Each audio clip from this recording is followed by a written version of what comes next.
মক্কায় সর্বপ্রথম উচ্চ স্বরে কোরআন তিলাওয়াত করেন কোন সাহাবী?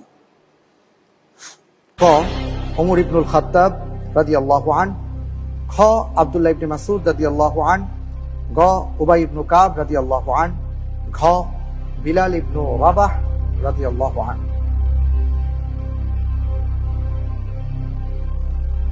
আলহামদুলিল্লাহ, উত্তর হবে খ আব্দুল্লাহ ইবনে মাসউদ রাদিয়াল্লাহু তাআলা আনহু। আব্দুল্লাহ ইবনে মাসউদ রাদিয়াল্লাহু তাআলা আনহু। জি, ইনশাআল্লাহ। লক করে দেব, ইনশাআল্লাহ। ফ্রিজ করে দেয়া হোক। খ আব্দুল্লাহ ইবনে মাসউদ রাদিয়াল্লাহু তাআলা আনহু।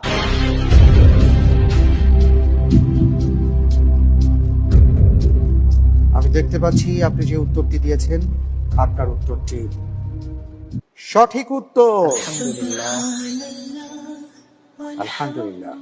জি, আব্দুল্লাহ ইবনে মাসউদ রাদিয়াল্লাহু তাআলা আনহু তিনি সর্বপ্রথম উচ্চ আওয়াজে কোরআন কারীমের তিলাওয়াত করেছিলেন।